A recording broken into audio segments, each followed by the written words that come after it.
Hi, I'm Jonathan McHugh, adjunct professor at American University for the business of film music, as you can see. We talk about a lot more than film music, but tonight we're going to talk with Jojo Villanueva, who is the music supervisor on the film Straight Outta Compton. Very long process, took him a year to make it happen, but he got to work with some legends like Snoop, Dre, Cube, who were producers on the film, including Eazy-E's widow, Tamika Wright, and a very complicated process to do, but Jojo's going to tell us all about it. So ladies and gentlemen, Jojo. I always knew I wanted to do something in music. I went to USC, Thornton School of Music, and I at first studied jazz there, jazz performance, piano performance, and then I quickly realized performance wasn't for me, and the program over there was very early in its stages, the music industry program. So I went to the head of the department there and asked more about it, and I took more classes, and I switched over to music industry. And then the requirement for music industry was to do an internship for your last, I think, 2 semesters. And one of the internships that I did was marketing in at A&M Records, the marketing department at A&M Records. Well, what year were you there? Because I was there. I think I I was was just later, an right? intern, so it was like 94. Right, I left Yeah. to go to New Line in '93. Yeah. Okay, gotcha. There you go. Right. Yeah. And Who'd so, you work for there?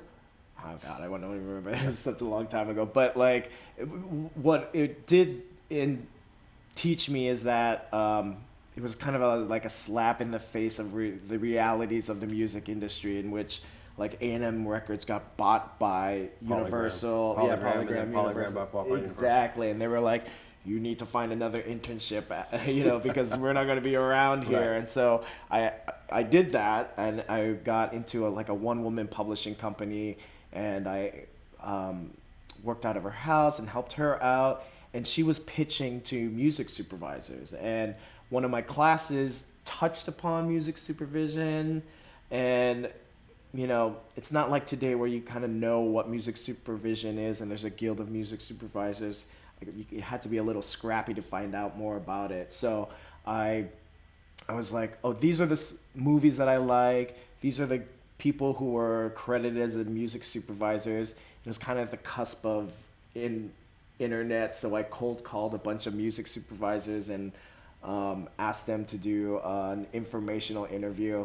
And one of the people that I did the interview with was Julianne Kelly at the time, who's Dave Jordan's wife now, right. Julianne Jordan.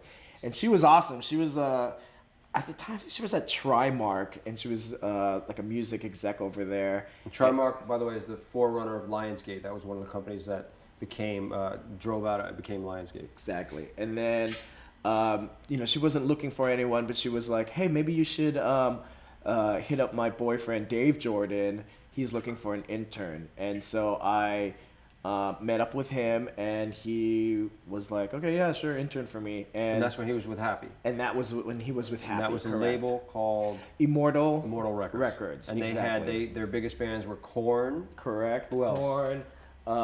He managed Cypress Hill for a while. He managed Cypress Hill for a while. Incubus. Right.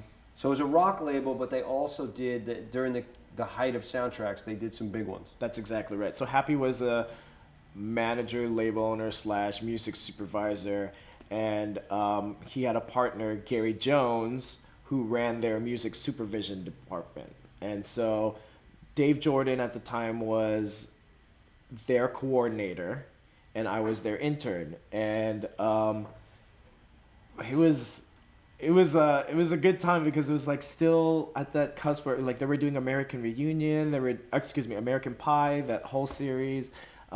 The first Fast and the Furious, Nutty Professor, and it was still that time of soundtracks were still big and right.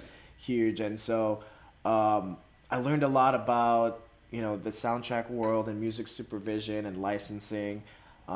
Music supervision is old school music supervisors really know the nuts and bolts of licensing, because they were like I mean, they still do today, but like you have to know how to license stuff. And I was like baptized through fire on that one because there was a movie that we worked on that had a bunch of like mashups on it, and it was like distributed through Fox, and their licensing department was just like giving me the licensing 101 on everything. Ellen Ginsberg over there, so she taught me. And some a of lot these about licensing people, like Ellen, she's probably been at this company for 25, 30 years, right? Yeah. They stay in this job and they just don't leave, right? Because you're at a film studio, you work on the lot, you're talking about music all day long, and so some of these veteran people, you can really learn a lot from. They can also be a little salty sometimes, because I have been there so long, but they can bestow a lot of knowledge, and that's obviously what happened to you, right? Yeah, exactly. And then another licensing person that we use a lot is Christine Berggren. So anything that, like, usually at a studio, like at Fox, they have a licensing person, but if you go to like smaller companies, like let's say a New Regency that doesn't have, like, they're associated with Fox, but they don't have their own music department or licensing department. Like, I know Christine does all of their stuff, and she in turn is like our kind of like secret weapon, and anything that we work on, we work with her. She taught me a lot about licensing and business affairs and all that stuff. So it's been a good like background on all of that kind of nuts and bolts stuff. Outside of like just the creative. So like the creative is like you kind of have it or you don't, right? It's the other stuff, like being diligent enough to find that 5% of publisher share that like you have to find in like a remote part of the country because the writer's in jail, and you have to FedEx a note to them and have them sign it and I give heard it that back. one before. Yeah, oh yeah, we've definitely You've been there, that huh? before. Yeah, Yeah, for sure. that's a good one. That's a first timer for me. Yeah, it's music supervision is very much a customer service kind of position. Yes, it is, because right. it's like the director and the producer are the ones that you're catering to, right? And you're trying to execute their musical vision for the project, the film or television show. And so customer service, right? It's like the best customer service, you go all out to try and get it done. So I mean, that's where that like finding 5%. Yeah, no, it's like if that's the song they want, you need to close that deal. Because if you don't, they don't remember the 75 songs that you cleared. Right. You know, they remember the one song you couldn't clear. Right. My favorite example is that I worked on a movie called Secret Lives of Dentists with Campbell Scott and Hope Davis. And it was a legendary filmmaker named Alan Rudolph who had done big stuff. And I was excited to work with him. And I turned him onto this group, Radiohead. Yeah. And so I said, look, Radiohead really doesn't, and I was the first guy to ever use a Radiohead song. I used Creep in this movie, SFW, when I was at Polygram. And so I didn't even know the band, but I was able to get that song, and then after that they shut it down and didn't use it for years and didn't really license a lot of films. So at this point, I got this song, and it worked genius at the opening. But I said, look, I'm not sure I can get the song. And so sure enough, you know, the film was about a couple with kids, and, you know, Radiohead didn't have kids at this point. And so they sent them the movie, and they just said no. And Alan Rudolph never spoke to me again. Right, that was the last movie I did with him, because he became so, what's that term, guys? Temp what?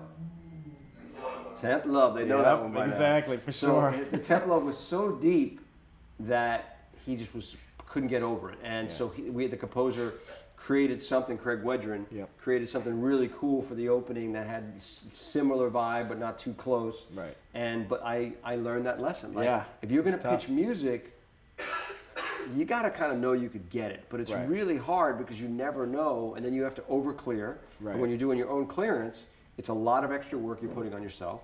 But there's that yin and yang. If you don't have the music and it can't clear, you just wasted a lot of time and energy. It's definitely catch-22 too, because it's like you really don't. It changes so much. Like licensing a song could be one thing 5 years ago and a different thing, now, right? Like Donna Summer, for example. Like, you know, her songs have always been kind of racy, right? And so you think, oh, of course you could put this in this scene. But now she's like, I think she's a born again Christian, so she's very careful about what she allows to be licensed or not.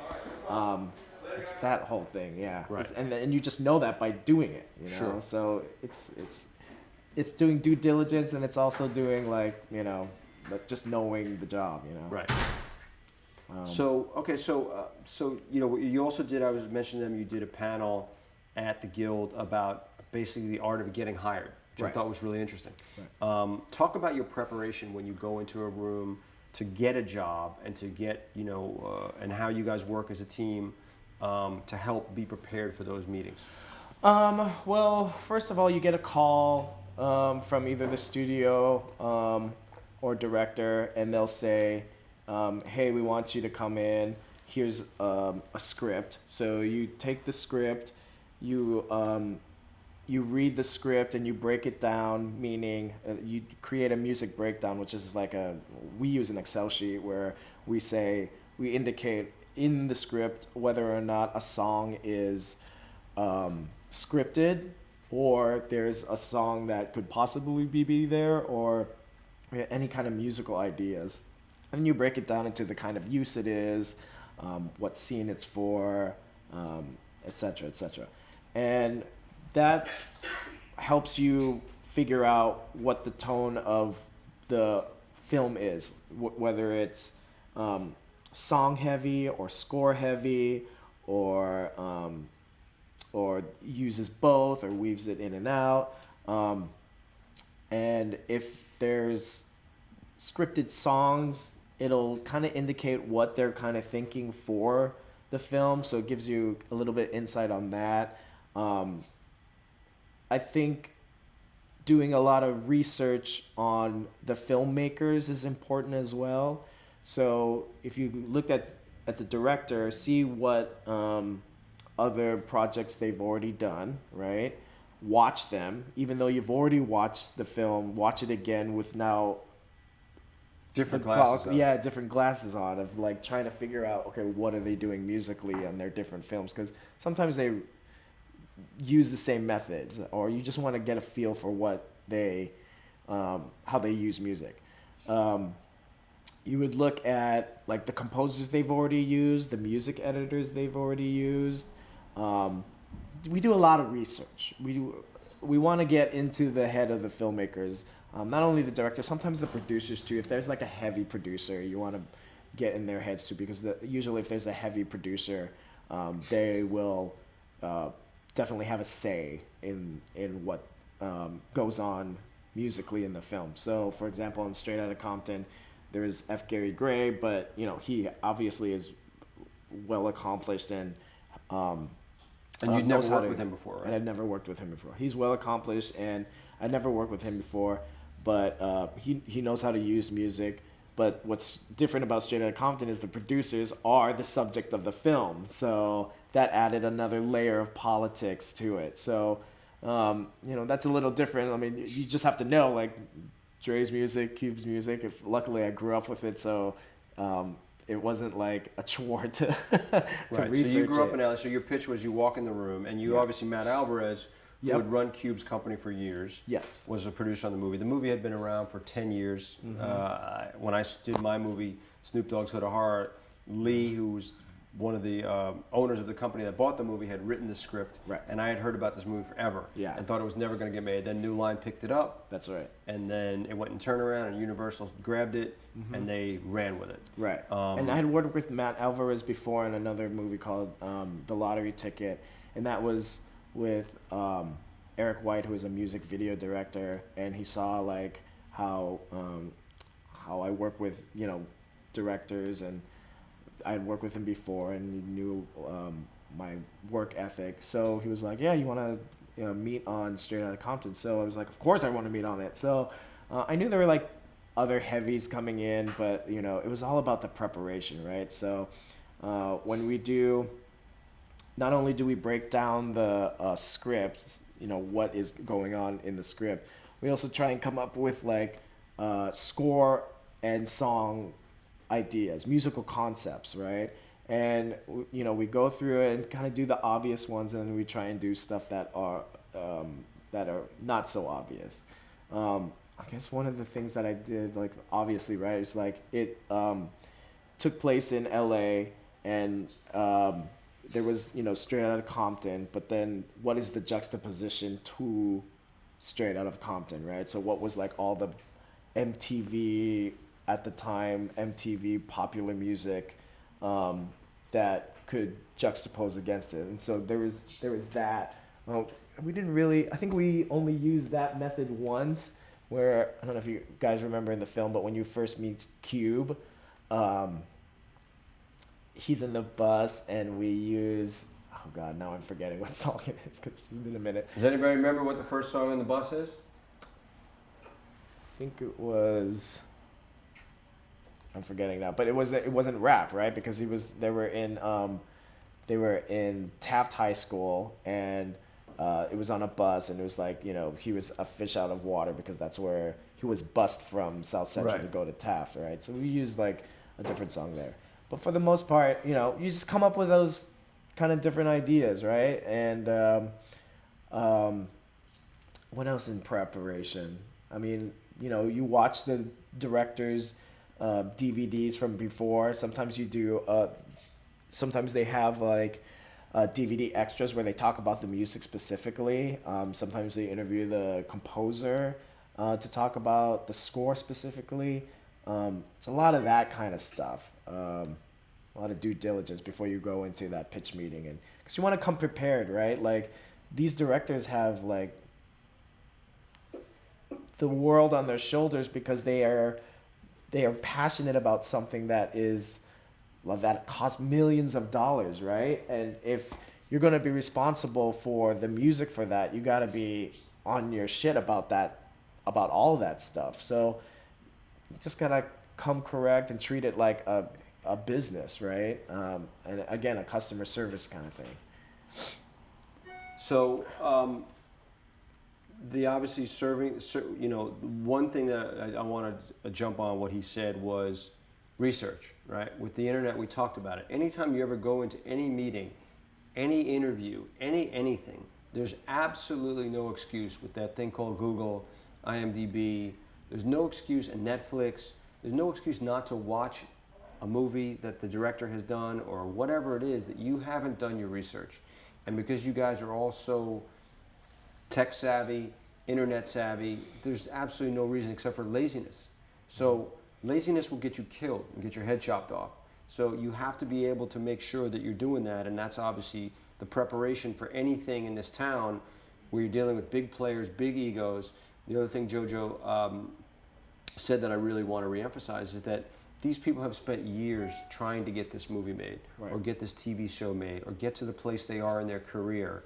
And they're climbing that ladder. And no matter how shitty that movie is or whatever, it's their child. Yeah, it's their baby. So if you're saying your child's ugly, that's not going to go over well as a parent, right? So it's really the same aspect of what we're talking about, that you have to be the nanny for that child in a way, right? Yeah. You have to be the musical nanny, that you're protecting everything about it and trying to take that to the next level and have it grow. Yeah, absolutely. You have to be just as zealous because they did the same pitch to get that movie made or that TV show made. So like you got to give as much passion about the music because that's what's going to support the whole thing. Right. And because you're just one part of it. What I was talking about before about energy, right? And coming out in that room and being ready to kill.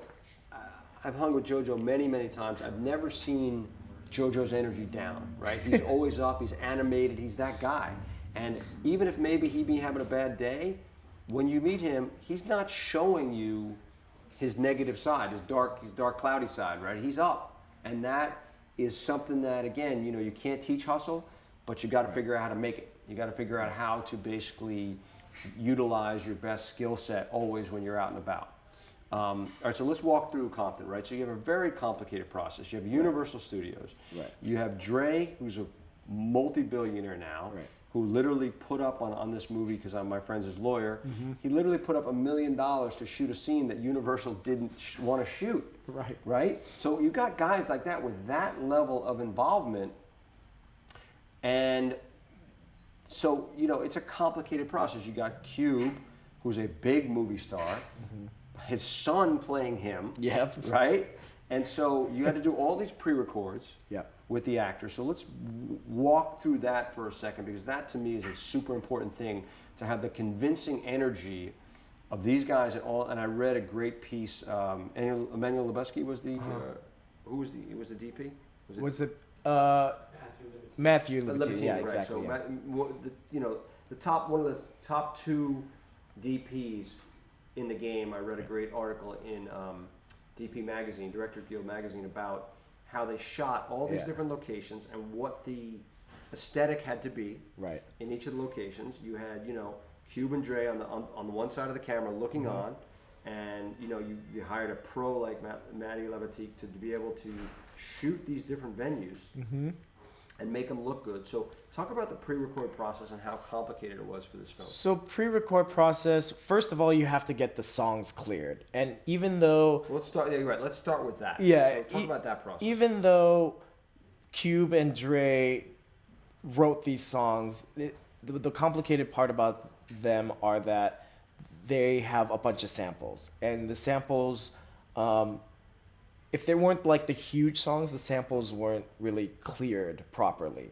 And it's a little complicated because then you're like, okay, so why is it out there and why can we hear it on the radio and all that stuff? What makes this more difficult, putting it into another medium, like film or TV or anything, what makes it difficult is that you have to re-clear those songs to put it into the film, to sync it to a film and have it be released,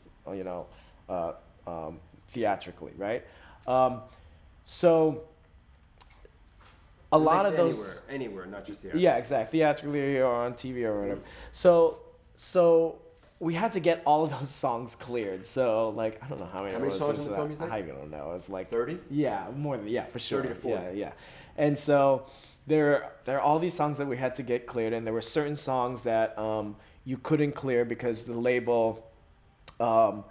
It's a little complicated because for example, the DOC, right? He had a song that was on Warner, or he was put out on Warner, and so like the songs that he had, we couldn't license unless it was on a quit claim basis. Meaning, can you define that? Yeah, meaning the label says you can clear if you pay us, you can use the song, but if someone sues us because we don't know what the paperwork is, we're not responsible for that. You will be responsible for that. And so Universal position was like, we're not going to license anything. Yeah, they weren't comfortable with that at all. And no one would be comfortable with doing that. Right. So, it leaves too much gray area for them to get sued. And we talked about it, right? You put a bad song in a film with samples and someone comes out of the woodwork and wants, they could gangster you up for whatever they ask for. And the question is, how's that going to work? Or do you take it out? Yeah. Right. So clearing all those songs was an amazing feat. Universal helped a lot, so much on that. It was very much a collaborative effort. It was a tremendous effort by many to like get all that stuff cleared. So we get past that, right? And then we get to the part of okay, so what songs do we use? We decided what songs we use, and you saw that what they were in the film. And the pre-record process is rehearsing the guys. So the guys obviously live with the recordings, and that was great. But for the performances, like for example, when you're in like the arenas and stuff, we had Dub C come in and be the performance coach. So who was that? Dub C's Ice Cube's like partner in West Coast Connection. Got it. Yeah. So he's a part of that whole West Coast.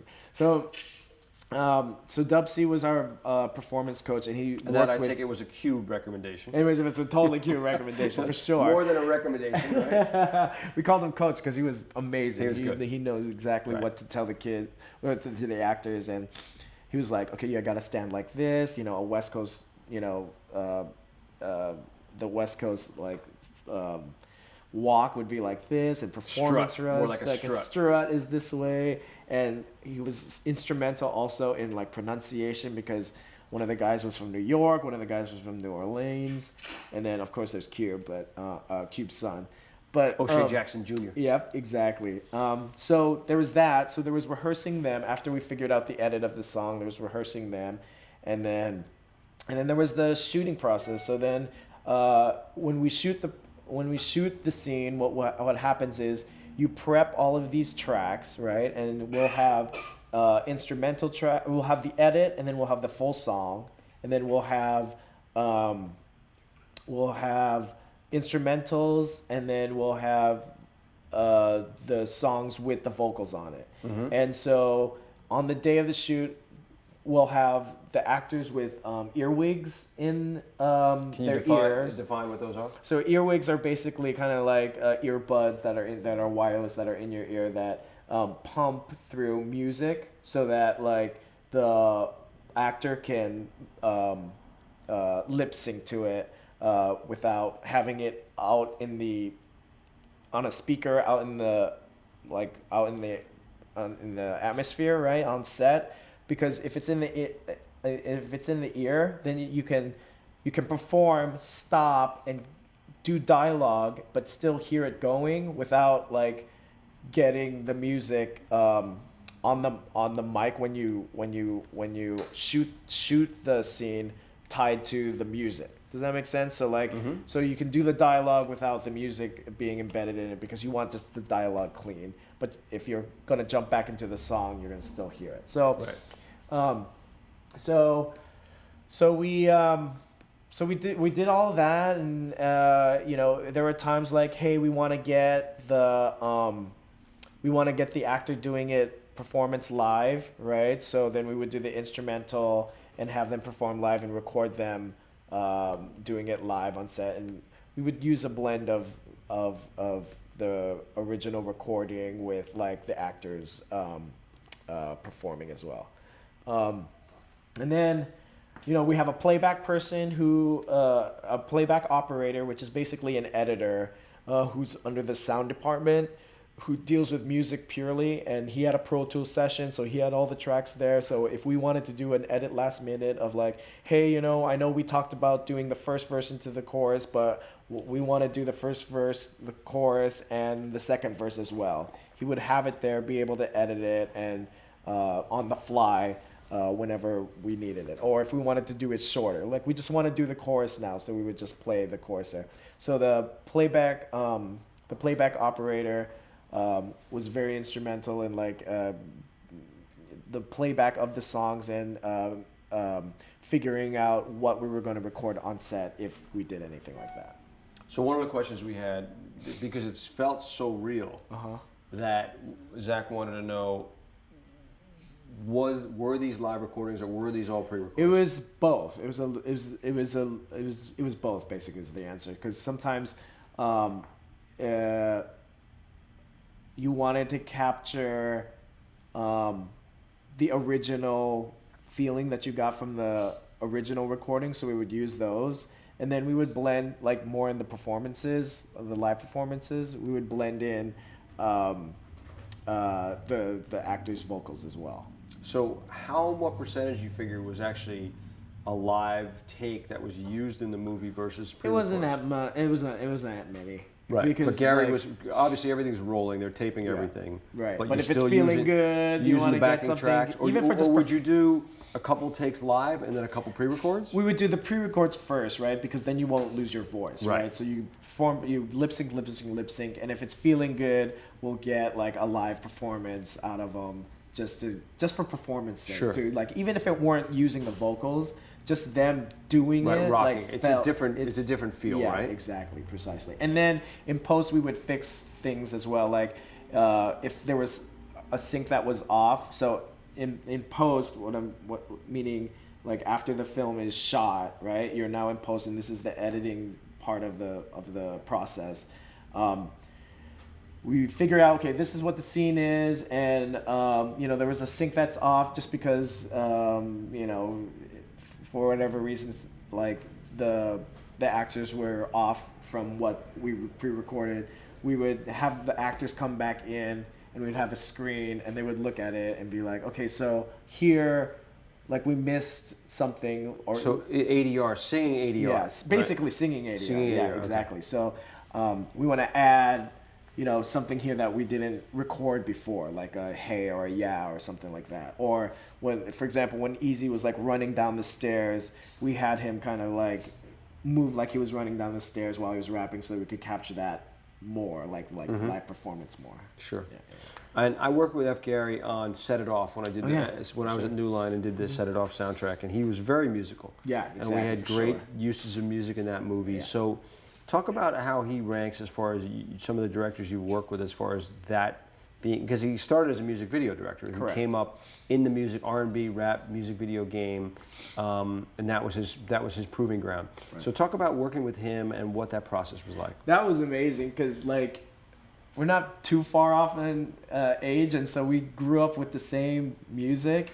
And I remember like just going through the script, and he would be like, "Send me more options of this," and then we were sending more options. And one time we were in his living room, and we were just going through songs, and we were just like, "Man, this is the jam!" And we were just like geeking dancing, out. geeking Geeking out on in the like old school all of that hip-hop. old school hip hop and Right. R&B, Right. and it was awesome. It was amazing. So he's very hands-on, and he knows his shit, and you can't like not know your shit going into that. Sure. So it was very Game's got to be on. yeah, it was very good.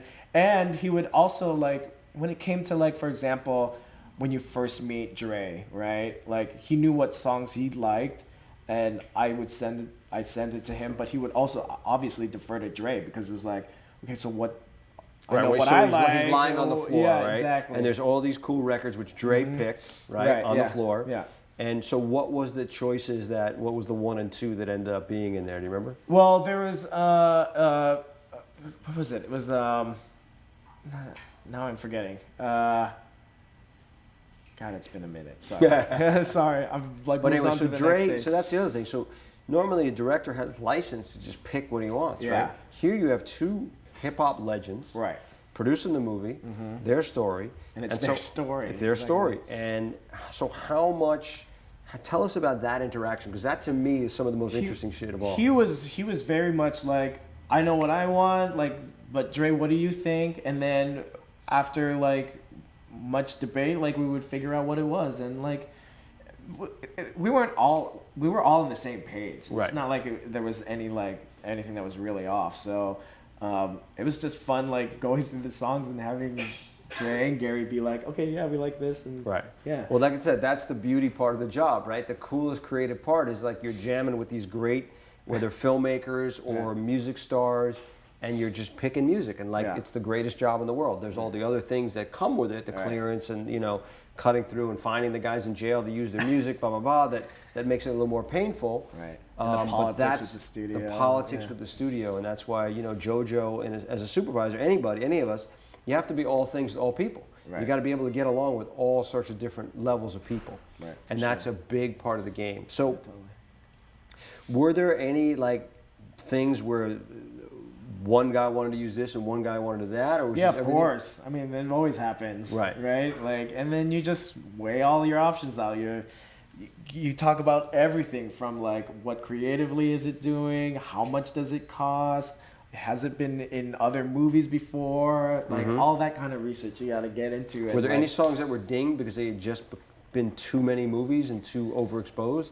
On this one, I tried to avoid sending those things. You didn't pitch So- the too over-commercialized stuff. Right, exactly. I tried not to. Right. Unless it was necessary. Like, for example, that bus scene, because we wanted it to be like, okay, what is like the most like white Taft kind of like thing that we can put in there. But for the most part, creatively, it was either the other pitch that I had was not only was it the era, but like what samples were used in the songs and what's, you know what I mean? Like, so for example, when Dre's writing in the studio before he gets the call about DOC getting in an accident, there's a record playing and he's writing, and it's a Parliament song, and it's a sample that's in one of his songs. So it's like it was finding and digging all of that research and looking into that was kind of cool to do too. Yeah, Parliament was for a big George All that Clinton, Funkadelic, P-Funk, Parliament yeah. was a big part of the Snoop stuff. That whole Dre sound was super important. Yeah. So talk about the Snoop stuff. Snoop coming in, that guy sounded just like Snoop, right? What was crazy about that is like we didn't. What's good that like that. I'm gonna just give you some down low. So like for that one, that actor wasn't hired until that Sunday, and we were shooting Monday. Come on.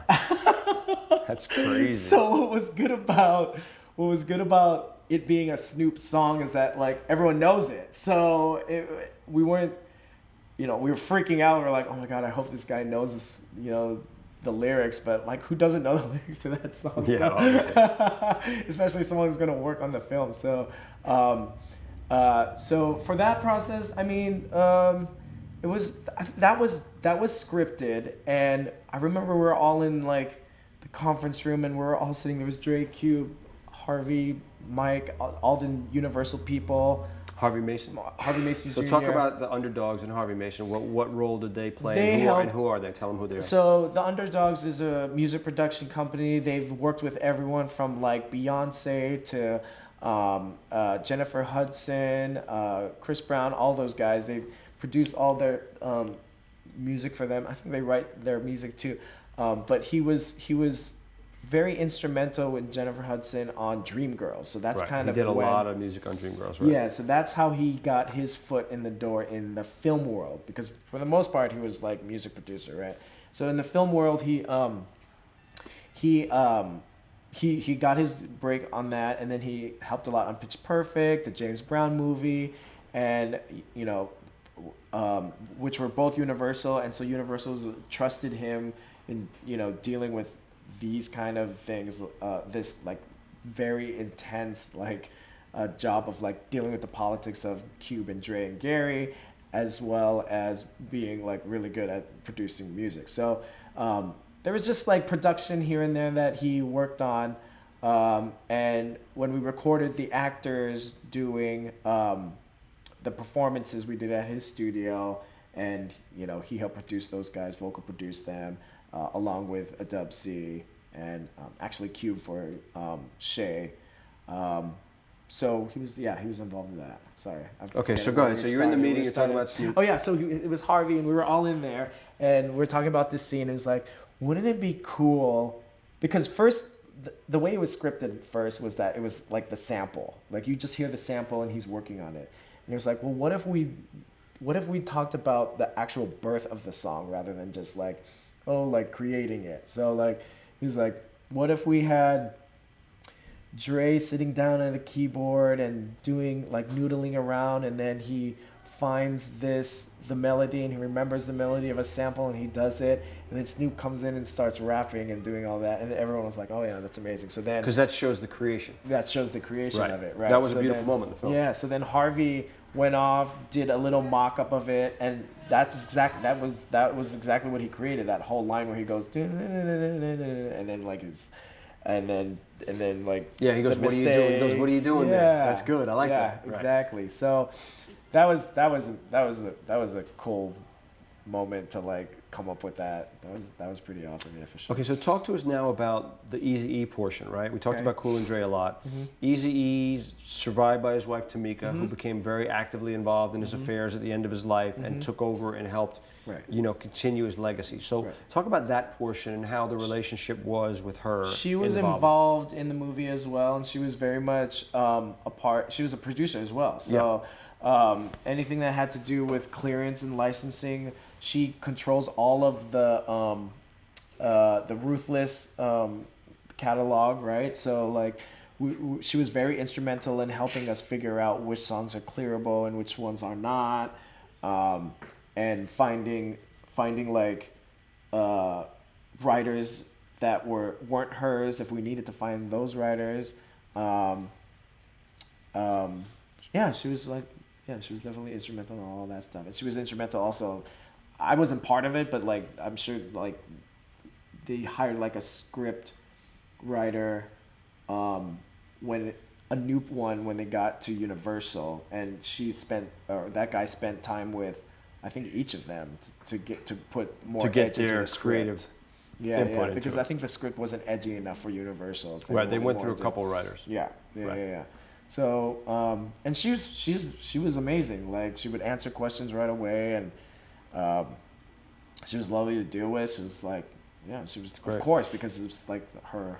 Yeah, it's her legacy, too, so she wanted it to be as right. well. Yeah, for sure. Can you pick one of your favorite moments on the film for you? Like what was like you're on set or whatever it was, and you're whether it's the premiere on set or whatever that just goes, oh my God, I did this, I'm part of this, and this shit's amazing. If there's anything you can think of. I mean, it was such a blur because it was a year of just like intense, like grinding it out. I think the whole thing was just fucking amazing. I can't like pinpoint one thing.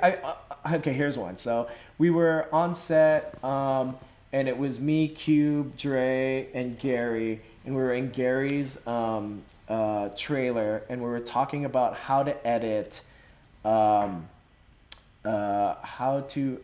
one of the performances, and it was just so surreal having like Dre and Cube and Gary saying, Yeah. you know what? Like I know. Why don't we just cut this verse and go to this part of the chorus because that's how we did it on the road. And I'm just Right. like, oh my God, this is amazing. So I'm just like typing up all my notes and figuring that out. And then you go back and you have your team and you. I had them edit it and then send it on off to them and then they were like approving it. I was like, man, this is so crazy. It was very like surreal. It Right. was very like Twilight Zone. Sure, well, because you grow up listening to the music Yeah. and you end up being a part of history. Yeah. And that's what I love about supervision, that you fall into these different worlds. Yeah, for sure. And you get to know all these different people. Yeah. And some people you keep in touch with, some people you don't. Yeah, exactly. But it's a really fascinating environment, and that's why, this film was interesting to me because, I knew right away by first billboard that went up, my kid's like, oh, I'm going to see that movie. And normally I'll give him a billboard test, or a trailer test, what do you think of this movie? Nah, it's whack. Right. Yeah, And this movie was like, boom, instant. So, oh, cool. And they don't, the teenagers don't go to movies as much as they used to. Right, for There's sure. so many other things for their money. Yeah. I knew I wanted to see it, so that's cutting across all these different quadrants. Yeah. You never knew it was going to get to the level it got to, Right. and became the most successful biopic of all time, beating Ray. Wow. And what's the other big one? James Brown. All these biopics. Walk the Line. Yeah. Walk the Line, right? Beat up by NWA. A movie that took 10 years to make. Yeah. And I think that one other closing point, then we'll take some questions, is the music was expensive. Right. And I don't know if you can talk budgets or not, but it cost a lot of money, and in a lesser pick, you wouldn't have had that money. Thus, they wouldn't have wanted to do it because it had to be right? Exactly. And so, was there conversations with Universal that the music budget had to be right, or when you broke it down to get the music budget, did you pitch, okay, I think the music budget needs to be this, and Right. and Universal does the same thing with their people? How did Right. that budgeting process work to get to the right number? It was very much a back and forth like that, definitely. Okay. Because there was like, it's complicated because Universal puts up the money, right? And so they write my check, but I work for the filmmakers, right? So, and there's always... This is a great point. He's got Yeah. the duopoly of getting a check from the studio, Right. but he can't be a studio suit. He has Right. to be his own guy and part of the filmmakers unit. Yeah, right? exactly. And so we would all come up with our budget and say, okay, this is what we're going to do. And the studio would be like, well, no, this is what it's going to cost. And it was very much a constant back and forth, and that politics was, fun. Yeah, that's heavy. And those guys Yeah. don't want to, Dre and Cube don't want to be said no to. Right, that's 'cause right. It's got to keep it real, right? Right, They got exactly, to do the right thing. For sure, exactly. You had to do But it luckily, right. the guy that runs Universal Music, who hopefully we'll get to interview, Mike Knobloch, is one of the top guys in the game Yeah, and just exactly. knows how to get along with everybody. For sure, absolutely. So that was They're great. very supportive, I would say that much, because there's some studios that are not supportive of music at all. Right. All right, so a couple questions we'll roll through. We talked about, are there any issues Jake asked about, are there any issues of licensing due to sampling, right? We Yes. kind of covered that one. There's a lot of that going around, right? We talked about the pre-records versus live. Yeah. We talked about the clearing the songs, and as far as Ruthless owning the masters, right? They are now owned by a bigger distributor. So You and did, me, yeah. did you basically, and I've stressed the importance of the MFN concept. right. Did you try to clear music on an MFN, or were there certain songs that went above and beyond, or was it just a Wild West where you did whatever you had to do? Well, there was a deal. There was a deal made with anything that was under Ruthless, and then everything else we tried to make it fall under that, but it wasn't necessary. But like so, yes, there was an MFN with. We tried to do an MFN with everything that had anything to do with NWA, whether it be post or during NWA year. So like any Cube Dre stuff that happened after NWA, like we tried to. So did the Cuban Dre stuff, did that not fall under MFN? That did fall under MFN. So did you clear the movie as MFN? Well, anything that had to do with them, yeah, because there were songs obviously that weren't, right? So for example, a Parliament record or whatever, exactly, you right. wouldn't try to keep that in. You try to keep it in MFN. Yeah, exactly. But if it went out of it, it didn't affect like a deal. So your MFN was really anything that related to the catalog of NWA music. That's what you kept that into. Yeah. And You tried to. You tried to. Yeah, exactly. And then when and the classics came in, you dealt with them as you dealt with exactly, them. Right. Sure. And that was acceptable to everybody? That was, well, it ended up being acceptable anyway. To some extent, shall we say. It's okay, that was Zach's question about price point.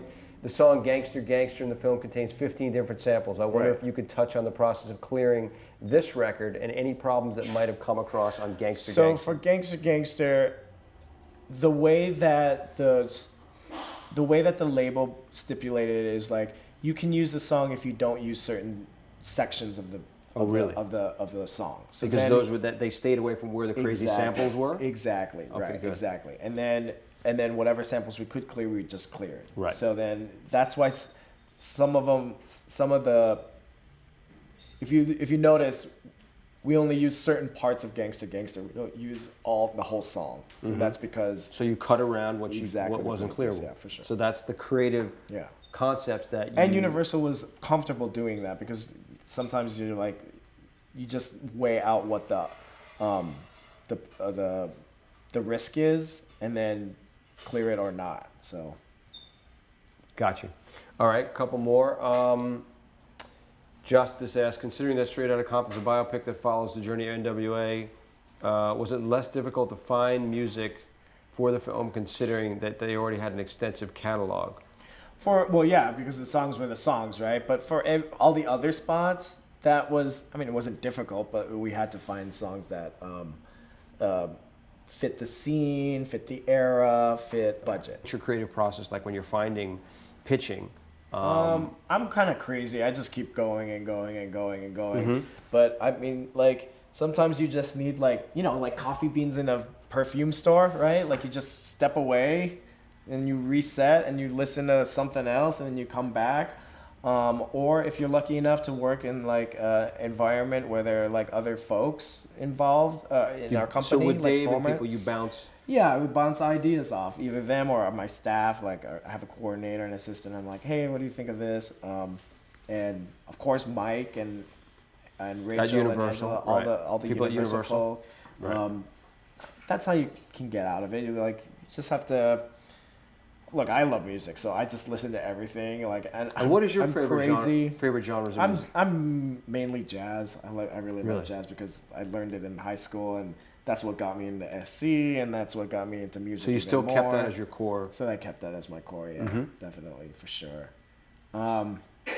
Sometimes like my reset is going to jazz, and I'm like, that's cool. I gotta listen to this, and okay. Just to. Anybody have any more questions for Jojo? I have a few more, but I wanted. Justice.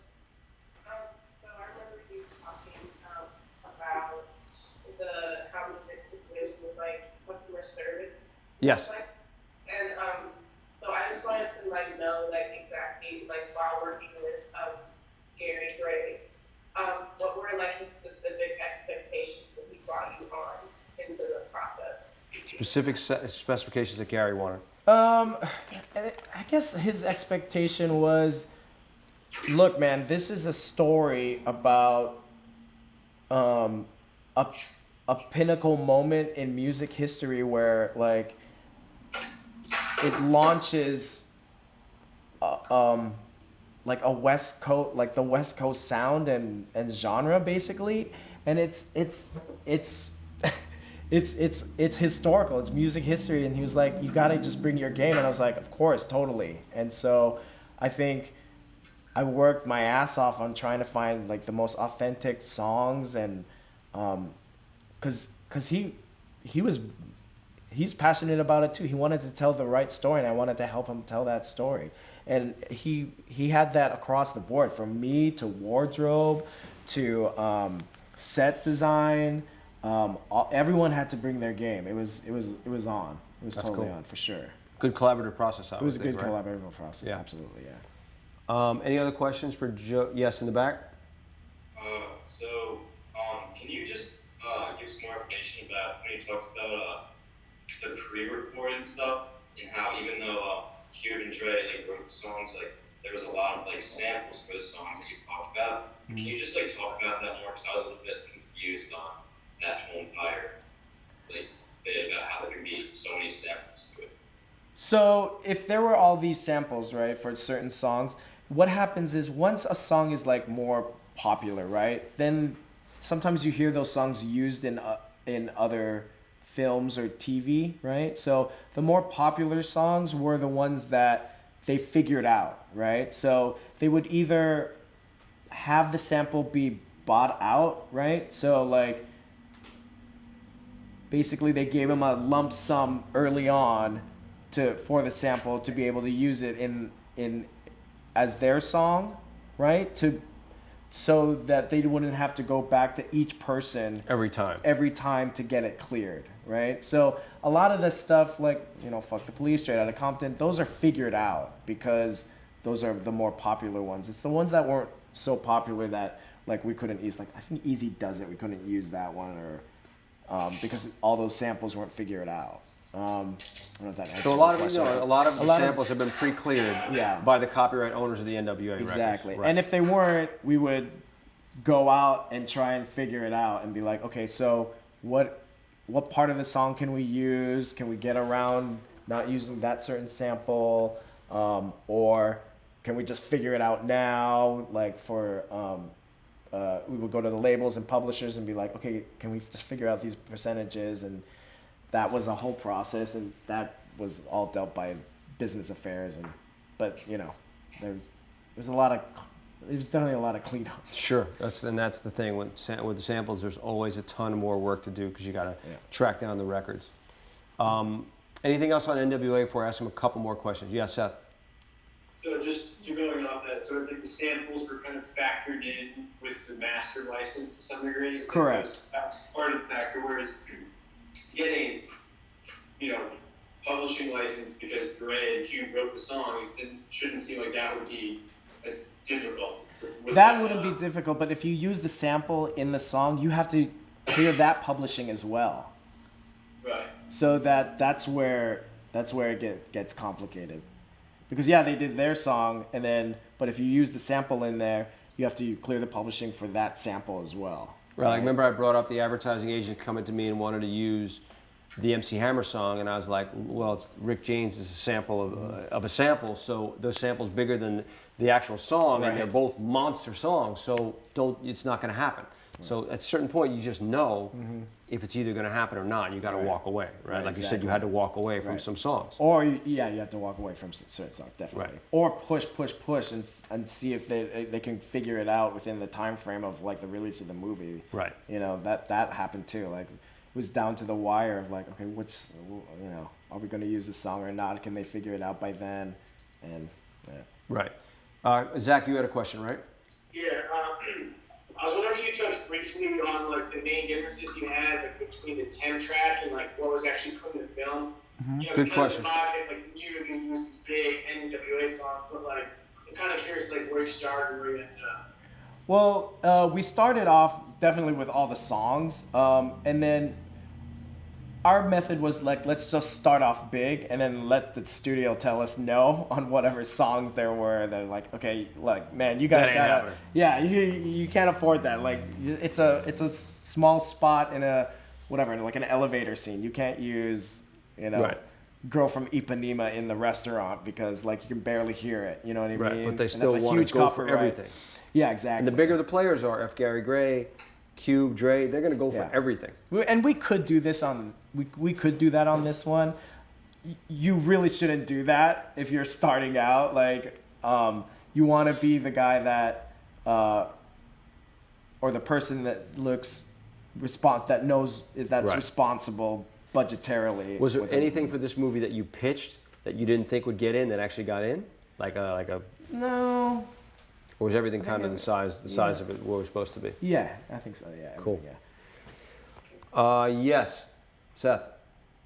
Sorry, just coming on that, I guess how much, since, the topic is Dre and Cube, how much did they have, pull or swing when clearing, and how much did, say, for instance, Dre's voice back in that process, if at all? There was one, I forget which song it was, but like Dre was like, okay, what are the sample issues on that one? And then he made some kind of phone call.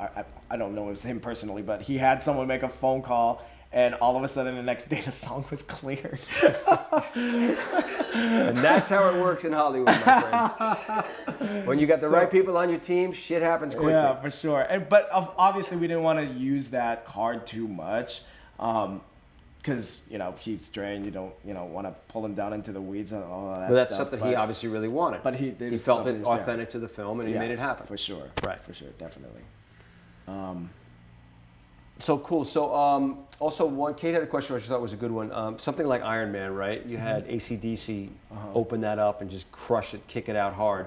When you have a big song like that and a big scene like that, is that something that's normally pre-cleared? Or even if it's a post-use, how often is it like, do you go to clear something that's not a pre-record before you get to post? It depends. Like, mainly we wait until post just to see, because you really don't know, like on paper, like it technically works, right? It could be like, okay, this rock song in a montage, right? But until you actually put it against picture, like have the music editor cut it and put it against picture, the picture will tell you, will let you know if it's gonna work or not, right? So I think, you could put a song and you like, oh, this will totally work, and you put it against picture, and the picture's like, I don't like this. Like you can feel it. It's like there's a gut feeling, and I guess music is obviously subjective. So, but you know when a song isn't gonna work or not. So, what we'll do is if a director has to have a song, then yeah, we'll clear it for the most part. But like, if by the time you get to post and it's cleared and it's in there, that's fine. But like, it's like I said, you have to see it against picture to see if it'll work. But yeah, to answer your question, yes, we'll clear a song before you get into to post. Great. Jojo is actually heading to the Taylor Swift event also, which I guess is a pretty big shot. If Jojo's going, that's a big shot event. But I want to ask you real quick. So what else are you working on now that you're done with this one? What's your next project coming? What should they look for? Right now, it's an untitled Illumination animation project. Illumination is it's Chris Moliere, right? Yeah, exactly. From Ice Age. Yeah, exactly. Right. So he's known for his Fox films back in the day, like Ice Age and all that stuff. But he created Illumination over at Universal, which is like kind of their family animation company there now. And Chris Meledandri is there, and right out of the gate they did Despicable Me, Despicable Me 2, Minions. Crushed it. Minions has reached $1 billion now, and they're coming out with a Christmas release, a holiday release in 2016. We don't know what the name of it is yet, but it's and you can't find that much online about it, but so I can't talk too much about it. But I'm talking over about a year, right? That'll be oh a yeah, year that'll project. be for sure. Yeah. Right. And that's Universal too. So Right. like that's just a lesson. Like you work your ass off, you do good work, and people like will come back to you. Like so, Mike has been very instrumental in my career. Mike who runs, Mike Knobloch, we're talking about. Yeah, he President of runs- Universal Pictures. Yep, and my first thing with him was American Reunion, and then he gave me a shot on Straight Outta Compton, and now this untitled Elimination project. Right. Yeah. So that's great. Yeah. And then Daddy's Home. What's that one? Oh, Daddy's Home. That's Sean Anders, again, a director we've worked with a million times. What did you work with him on? It was Sex Drive and Horrible Bosses 2. Oh, that was fun. Yeah. And now Daddy's Home. That's actually finished, but that's coming out this Christmas. Who's in that one? That is Mark Wahlberg and Will Ferrell. Oh, that's fun. Yeah, that's. And what kind of music you use in that one? That was, that's typical comedy. The comedy, you know? the comedy yeah. too. Yeah, exactly. That's the last question. How do you? Music for a comedy a lot of times is used as a punchline, right? So it's Right, you for have to sure. really kind of. It's a lot of it's on the nose, Uh-huh. right? Whereas in this the other cooler space, you're not using music on the nose at all Right. to tell a joke Right. or punch a joke. Right. How do you approach those different things and get a headspace for both? I think first you just, like I said, it's a customer service thing. You try and get into the head of like your director, and you just use stuff. You just try a million things, right? You go with your music editor, you cut things, and you think, okay, these are out of like the 100 songs. These are the kind of like handful of songs that work. Let's present these to the director, and then they approve whatever you do. Yeah, you hope so. Yeah, anyway. you hope so, exactly. Or this back to the drawing board. Right. Well, appreciate your time, Thanks, and man. Taylor Appreciate it, Swift will too. buy him a drink tonight. Thanks on you guys, and thanks for your time. I'll meet you down Thank you there. too. Thank All right. you. Anyway, Thanks, give it up for guys. JoJo. Thanks, guys. All right, man. I'll see you down there. Thank you, buddy.